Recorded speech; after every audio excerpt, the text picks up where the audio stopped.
We are at the end of the Human Aura chapter, page 55 of the 14 lessons.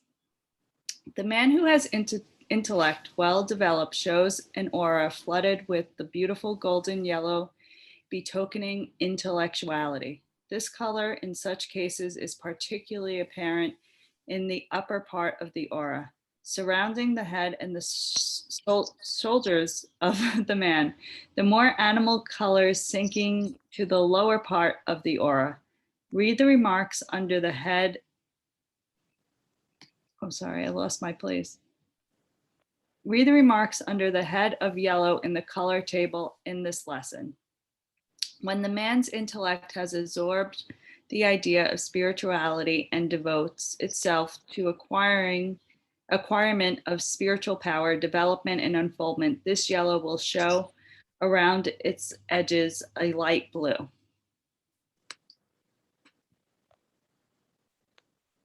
Of a particular clear and luminous shade.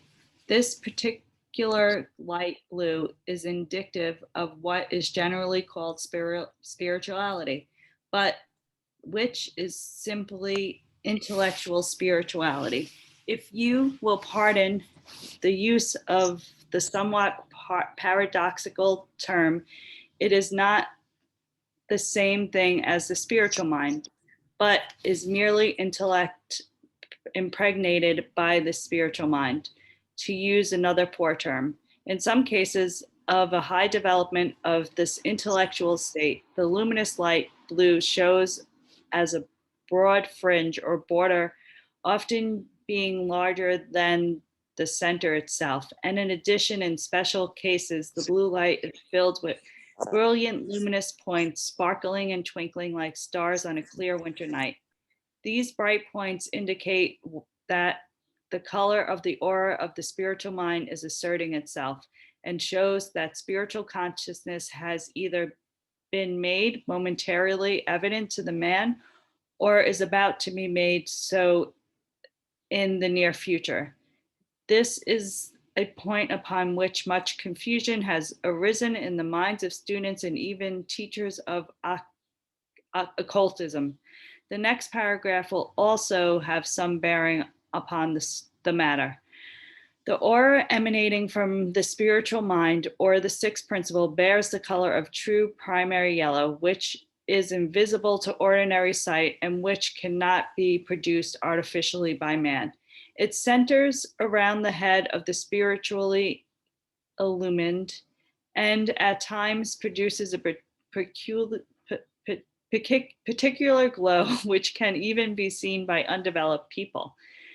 This is particularly true when the spiritually developed person is engaged in earnest discourse or teaching, and at which times his countenance seems fairly to glow and to possess a luminosity of a particular kind. The nimbus shown in pictures of the great spiritual leaders of the race is the result of a transition arising from a fact actually experienced by early followers of such leaders. The halo or glory shown on pictures arise from the same fact. When we again look upon Hoffman's wonderful picture, Gethsemane, we will experience a new understanding of this mystic glow around the head of the great spiritual teacher whose deep and true teachings have been obscured from the minds of many of those who claim his name by reason of ignorance of the generation of teachers who have lived since his death, but whose teachings are living truth to oculists of all races, lands, and upward apparent differences of belief. Of the aura of the seventh principle, spirit, we can say but little, and that little has been handed down to us by tradition. We are told that it consists of pure white light, something unknown to science. No man among us has ever seen this light, and none of us ever will, in the stage of development. The sight of this wonderful effulgence is reserved for beings far higher in scale than are we. but who are once mortals like unto us, and like whom we shall in due time be. We are sons of God, and if doubt not appear what we shall be. But we are on the path, and those who have gone before send back cheering messages for us along ages. We are going home. Fourth lesson mantra. The mantra for the month is I radiate those ways of the kind I desire to receive from others.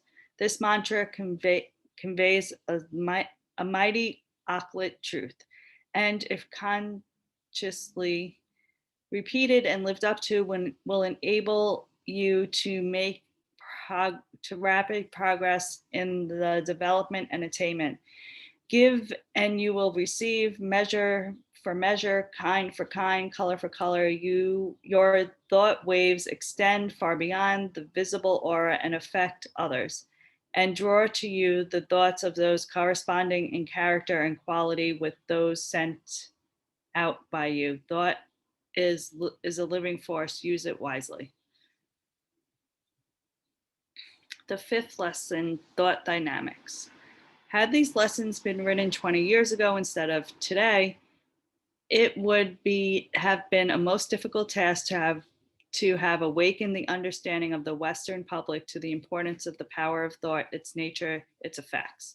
20 years ago, but comparatively, few people in the Western world knew anything about the subject in question, and outside a few oculists, the words of teacher would have been regarded as wildest utterances. But during the time mentioned, the Western world has been slowly educated to at least partial understanding of the power of thought, and echoes of the great Oriental teachings on this subject have reached the ears of nearly every thinking person in the Western world. This being particularly true of Great Britain and America. This awakening is in accordance with natural laws and is part of the evolution of the race. It is true that much of the teachings has come from persons who had but a partial awakening to the truth, and consequently, the teachings have been more or less crude and imperfect, and more or less colored by personal theories and speculations of various teachers who have been writing and speaking upon the subject. The average Western student who has been interested in the various movements which may be roughly grouped together under the style of the New Thought have been more or less confused by the apparent conflicting theories and teachings, which have resulted from various speculations and theories of the numerous teachings who have sprung up, grown, and in many cases afterward gone to seed.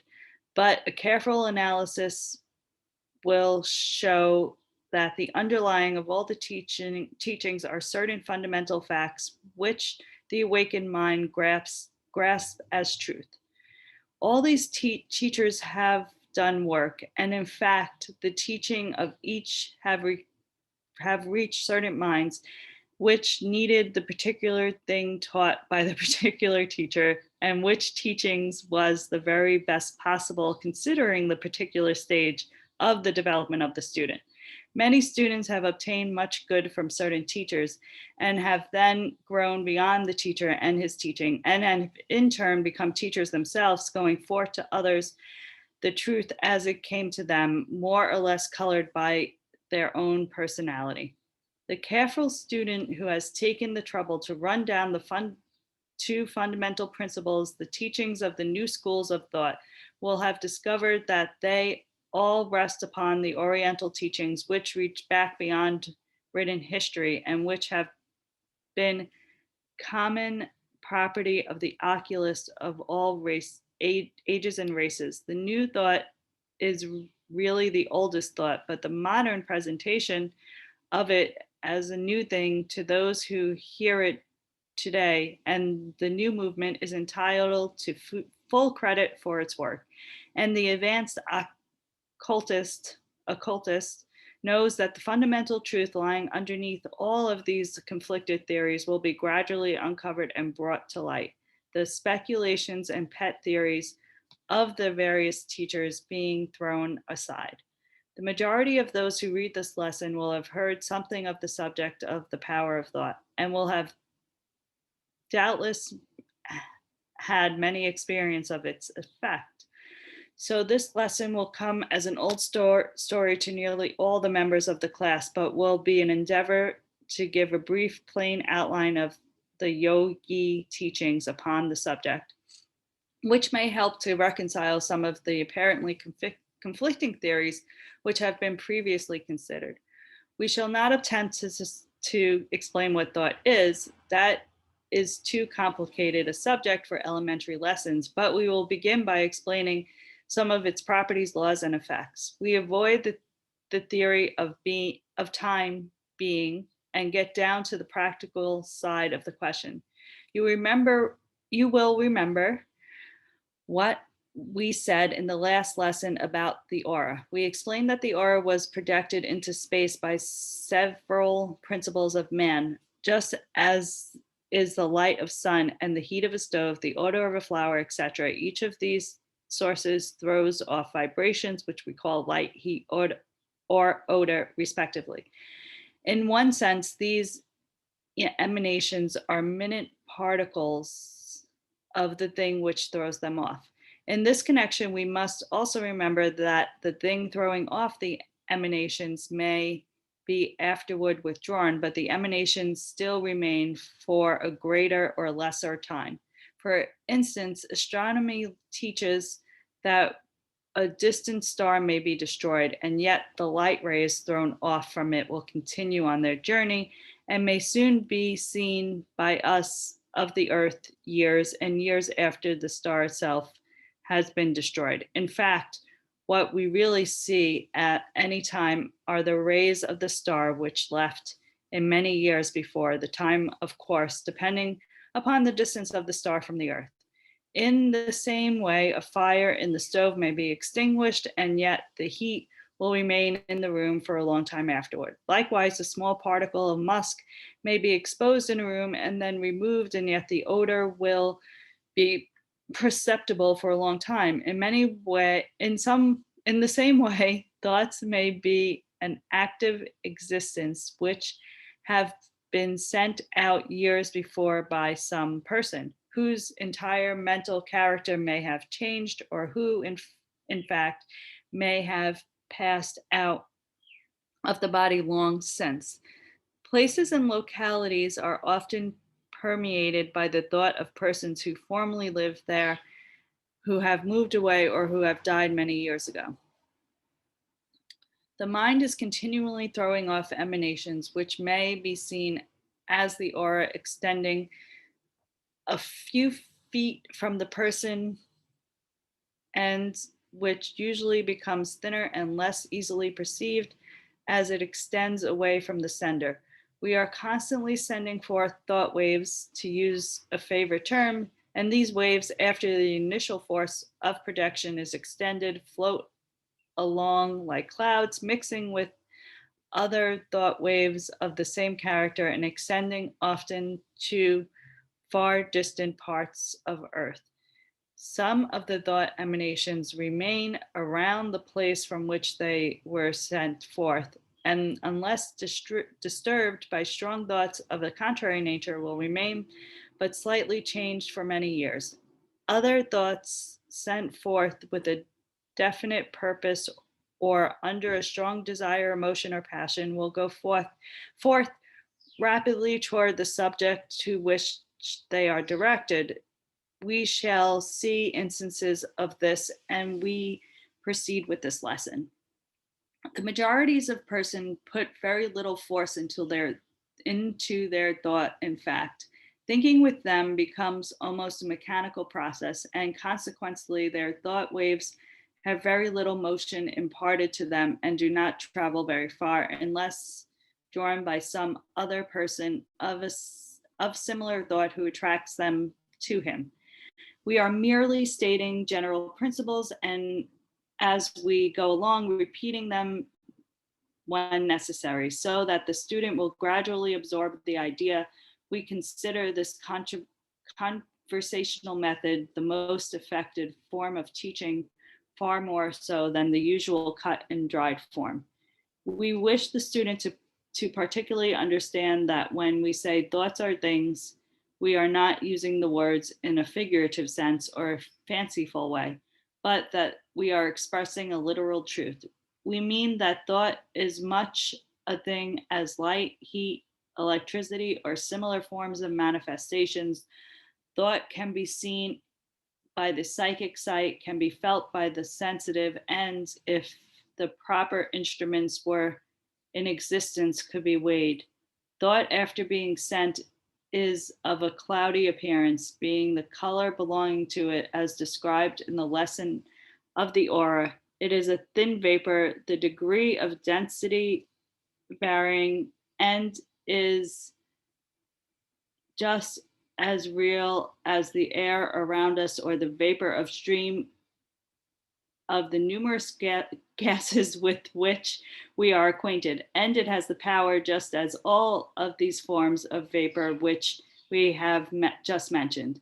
In this place, let us mention that when a thought is sent forth with strength, it usually carries with it a certain amount of prana, which gives it additional power and strength and often produces startling effects. The prana practically vitalizes it in some cases and makes of it almost a living force. We will have more to say on this point a little later on. So, friends and students, please remember always that when we speak of thoughts being real things, we mean just what we say. It may be necessary for you to fix this fact in your minds by picturing the mind as sending forth thought emanations. Some find the picture of throwing off of light waves as easy way to fix the idea in our minds. Others prefer the illustration of throwing off of heat by a stove. Others find it easier to think of a flower throwing off a strong perfume. And one student, now far advanced, preferred to think of thought emanations as akin to steam being projected from a boiling tea kettle. Take your choice or invent illustrations of your own, but get the idea fixed in your mind some way. It is much easier to work out these things by means of material illustration than to attempt to carry an abstract idea in the mind. While, as a rule, the power of thought of a certain kind depends upon strength with which it has been projected, there is another element of strength which enables thoughts to manifest power. We allude to the tendency of thought to attract to itself other thoughts or of a similar nature and thus combine force. Not only does thought along any lines tend to attract to the thinker, responding thought attracted by from the thought atmosphere within the field of attraction, but thoughts have a tendency to flock together, to coalesce, to blend together. The average thought atmosphere of a community is the composite of thoughts of people composing that community. Places like persons have their particularities, their characteristics, their strong and weak points, their prevailing atmosphere. This fact is apparent to all who have thought at, at all upon these lines, but the matter is usually dismissed without any attempt at explanation. But it must be apparent that the place itself is not an entity and that these characteristics are not inherent in them, but must have some cause or origin. The oculist knows that this thought atmosphere of a village, town, city, or nation is the composite thought of those dwelling in it or who have previously dwelt there. Strangers coming into the community feel the change atmosphere about it, and unless they find it in harmony with their own mental character, they feel uncomfortable and desire to leave the place. If one not understanding the laws operating in thought world remains long in a place, he is mostly likely to be influenced by the prevailing thought atmosphere, and in spite of himself, a change begins to manifest in him, and he thinks of or rises to the level of prevailing thought. In older countries, the characteristics of leading cities of the nations have grown more or less alike, although there are still many points of difference which the stranger at once feels when he visits them. But in America, where the country is larger and newer, the differences to be noticed in localities are most marked. This is true not only in different sections of the country, but in cities near each other. Let the thoughtful stranger visit in turn the leading cities of the United States, and he will be struck with the spirit of each place, each having its own personality and characteristic, the result of certain lines of thought on the part of the early settlers of the place, which in turn affected the newcomers, who added their thought emanations to the atmosphere of the place, and so on from time to time until the several cities have grown farther apart in their characteristics than have many different nationalities. Let the stranger visit in turn, say Boston, New York, Philadelphia, Chicago, Denver, and San Francisco, and he will notice the greatest difference in characteristics of each place. I'm wondering where we should stop. Maybe here. Yeah, that's good. Okay. So we're on PDF page 65. That was fascinating. Yeah. It's a brain stretch. I'm super interested in the first part where they're like, yeah, 20 years ago, people wouldn't have understood this. So that's 20 years ago from 1904. right.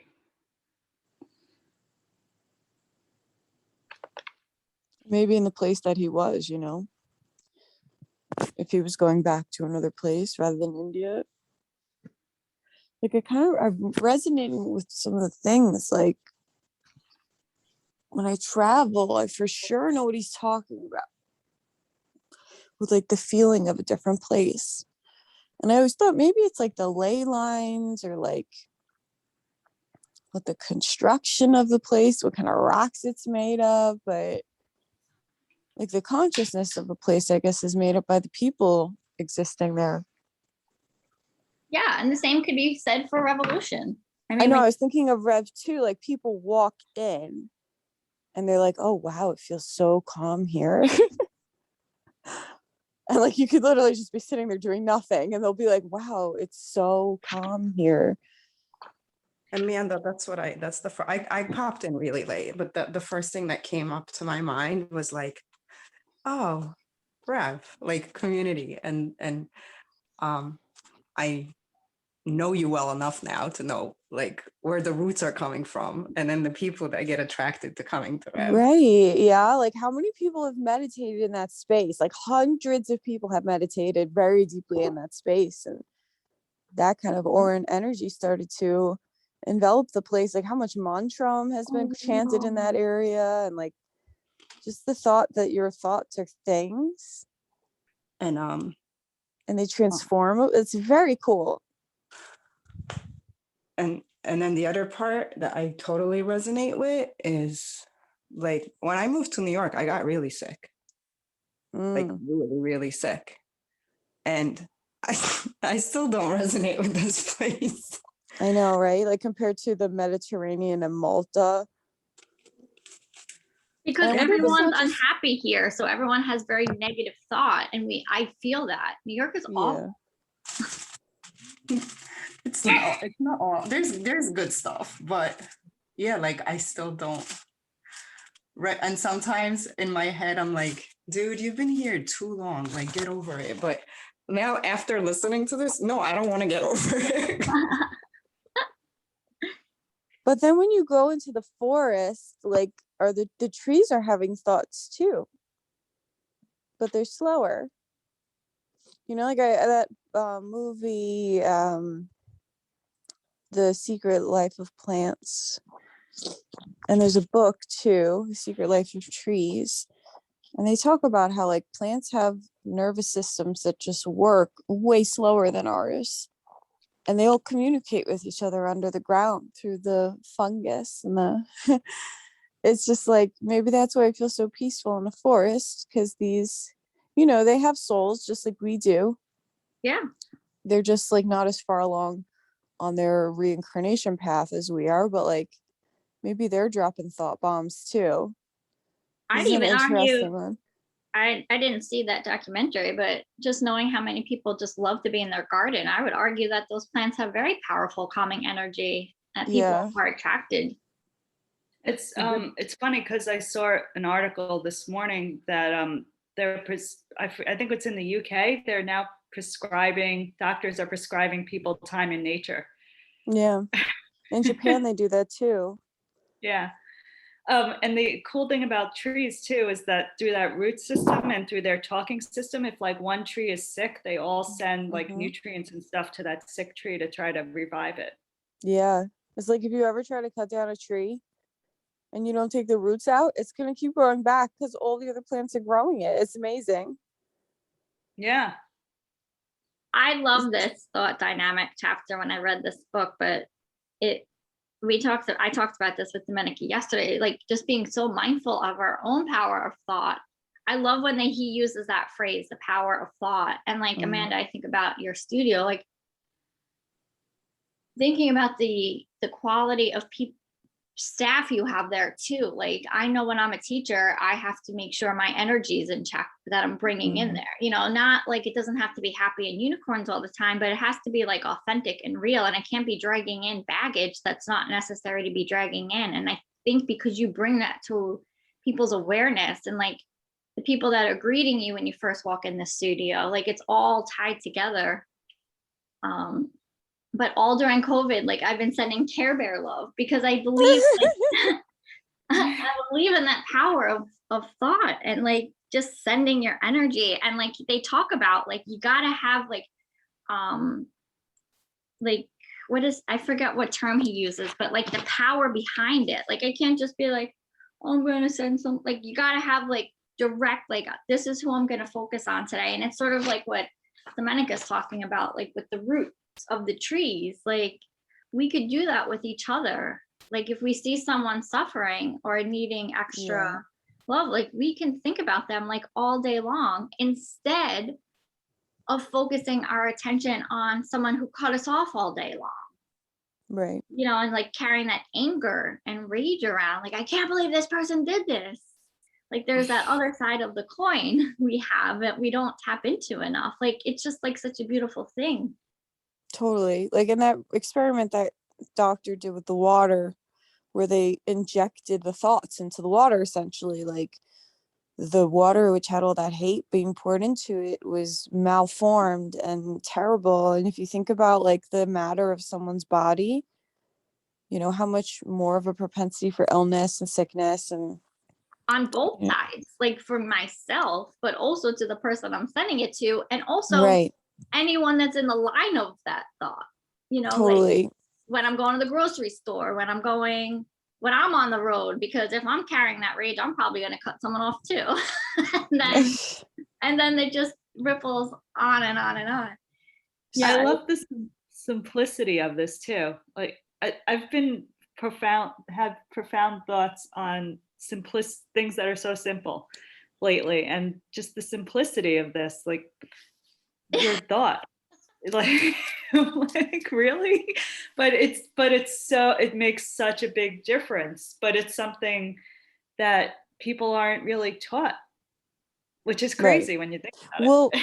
So in my culture, in my grandmother's culture, like in the Italians, they believe in this. Like she would always say stuff and we would think she was crazy, like, oh, if someone's giving you the evil eye, you have to don't be around that person. Like they have this like horn necklace that they would like put around you to like get rid of the hex, but like they really believed that someone could hex you by a bad thought. Oh yeah, that's true. You know what? You're right. I'm Italian too. You're remembering it all, right? Because we kind of like shut it down in our minds, like you crazy, but I mean, it's so related. My mom used to, I remember like if something broke in the house that she loved, or like one of us got sick, I'm not kidding you, the woman would like sage like crazy. Really? Yeah, like automatic. And she doesn't even like if I talk to her about saging, like how we sage, she has no clue. It's just what she was taught and was passed down to her, Right. It's that like the someone can emanations of the really put a culture. curse on you. Like there was Interesting. my dad used to fix knitting machines and sewing machines, and there was a woman who came to our house, and well, in the garage. But every time this woman left, something would happen. So then she got into a thing where if this person came, she wouldn't even let her, like she would take her stuff from outside and then she would sage.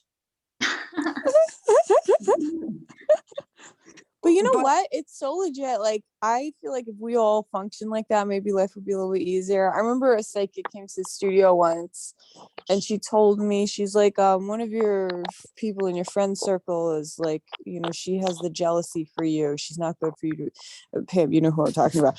Miss Shirley too, probably. But she was like, she's not good for you to have around. She's like weakening your aura. That's what she told me. And I was like, what? And like slowly over time I started to identify who it was, and I definitely was being weakened by having these people having nasty thoughts about me all the time. Like when I started becoming more mature in my meditation, sort of spirit led me to say, like, I don't allow myself in the mind of these people. Like I'd have to cut these energetic cords and like make a statement to the universe, like right now I'm I'm not allowing them to think about me, like cut me off from their mind, you know? And it's like weird to hear this, and like it sort of just validates that whole thing. Like once the people exited the space physically, it became more peaceful, and I definitely like felt almost like a weight off of my physical entity. It's very interesting, this chapter. So was that you letting go of what they thought about you, I or feel like it you was my thought bubble or whatever. Like I've never been able to kind of quantify it until I heard this chat. Like I feel like it's my thought, or my resonance has to be stronger than theirs, and I'm sending out a thought bubble to sort of create like a barrier around me. That's been the whole theme of 2020. Like how do I have these boundaries? And like I was starting to learn like verbal boundaries with people and physical boundaries with people, but like it took it to the next level of like this energetic boundary almost had to be like a declarative statement. Because I can kind of like you'll see this when more you meditate, you'll kind of like feel when someone's thinking about you, and then they'll like call me, you know, like this just happened this week. We were like thinking about the photographer from the wedding. I haven't spoken to her in like 4 years. And the next day, and she just like popped into my mind and we started talking about her. The next day she texted me.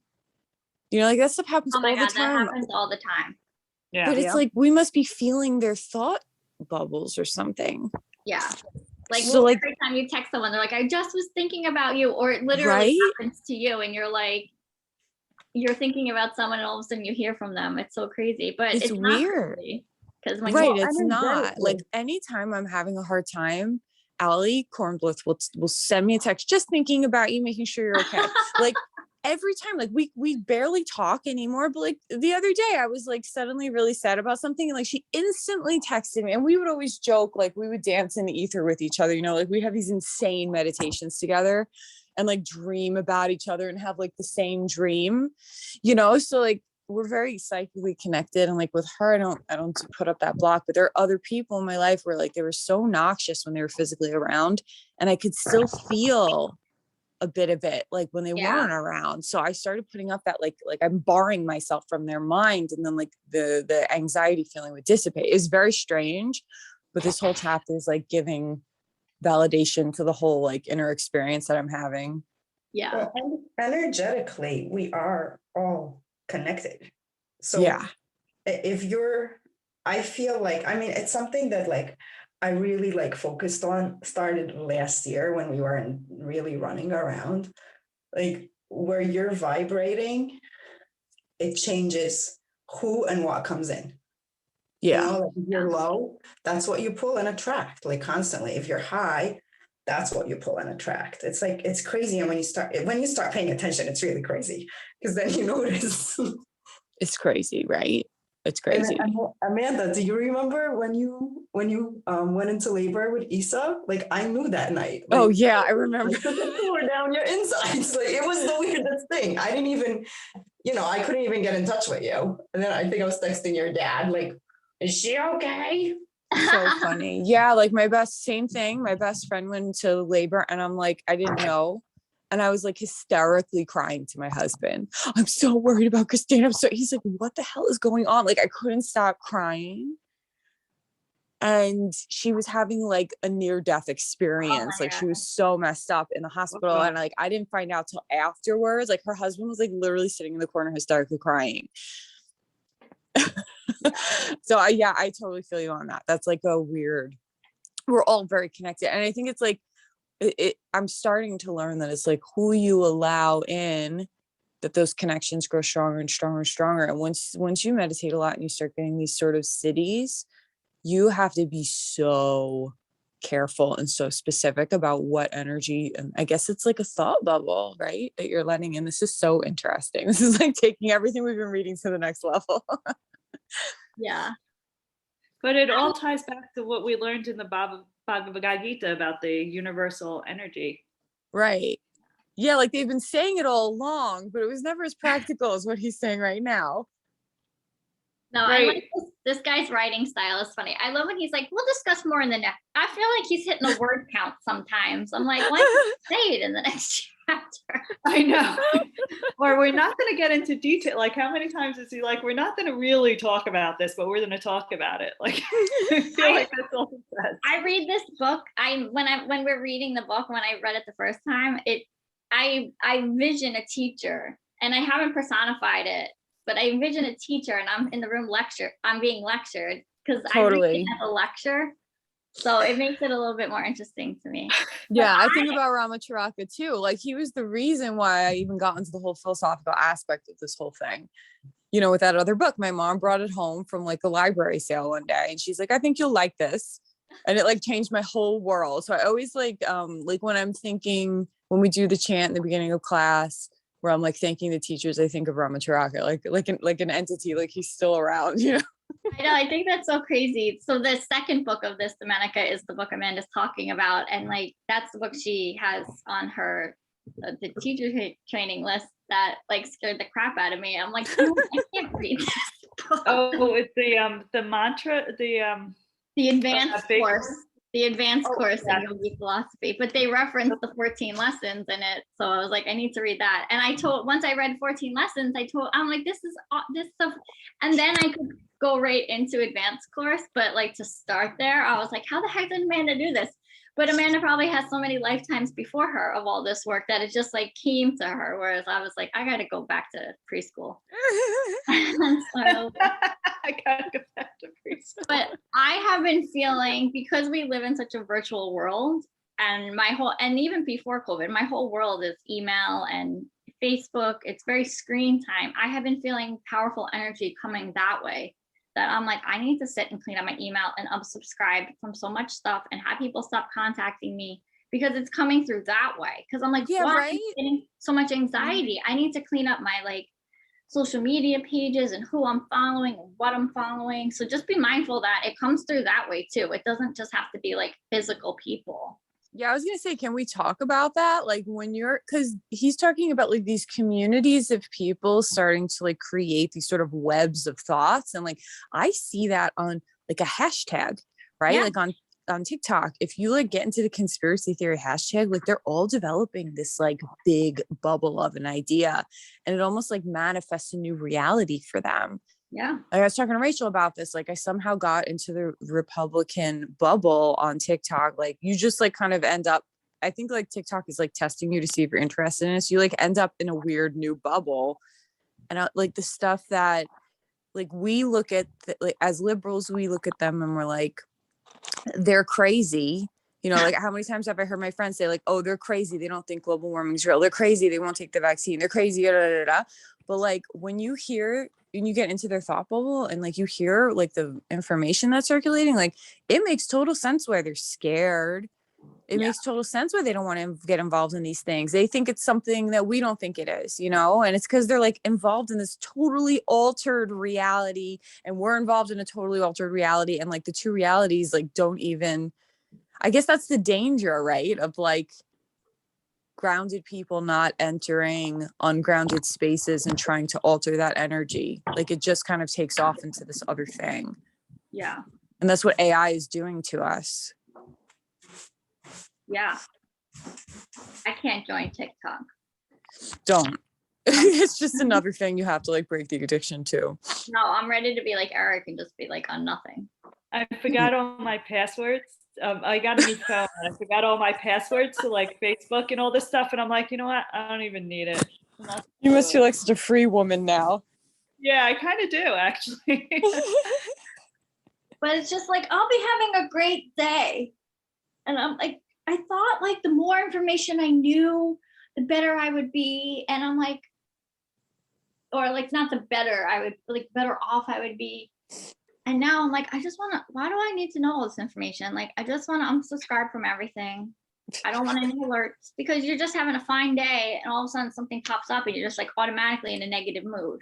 Just 'cause, Yeah. like, and it's like, and then you have to like, you got to waste energy trying to flip yourself back to the positive mood. Whereas if you never even attracted it to yourself, Right. you know, it's like that boundary thing, but you got to do Yeah. it digitally too. That is an interesting concept, huh? Yeah. Yeah. Because they are stealing our attention all the time.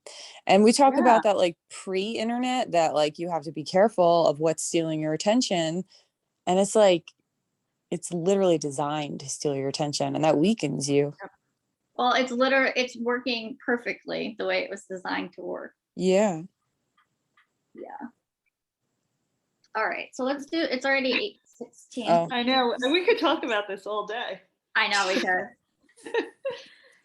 Okay. Well, have a good day, lady. Or can you send me the PDF? Because I just realized, like the other day I tried to read by myself because I wasn't getting on. I have the advanced. I'm like, Yeah. I just want to make sure I get on the same book. You want it in the chat or do you want me to email? Oh, if you can email it or text it, or whatever, you can just put it in the chat and I'll copy it. No, I'm Thank on you. email. You can do it. I kept flipping through the pages trying to find where we left off, and then I realized it's not the right book. Yeah, we're on page, I think 65, 64 or 65. We Well, I ended have on the to go back. I have to go back to like 40 something. Yeah, and they're like, he's just like, I like that he's like not deep diving into it. It's just like, here you go. Let's move on. It's like we don't have enough time. We gotta move on. All right, let's. But if you want, you take whatever chapter that interests you and you dive deeper. There's thousands of books on all of these topics. And Micheline, all our discussions are on the YouTube page. Yeah, I know. We should remind Jackie that, because then she could do this whenever she wants. Yeah. She's away. I'll let Sue know too, because I feel like this is stuff she might be interested in. Yeah, right. All right, let's set up nice and tall. Let's all set our timer today when we start meditating, because I might have to run an errand with Eric. I have to drop my car off and I have to do it. Okay. I'll set my timer. Yeah, I'm gonna have to jump off after breath. Okay. So if I don't end, just end on your own. I'll leave my camera on. Have a nice day. You guys all have a nice day too. Yeah. Be mindful of your thoughts. Oh, yeah. The power of thought. I love that. All right, so take a few breaths in through the nose and out through the nose. Just notice what you're thinking right now in this moment.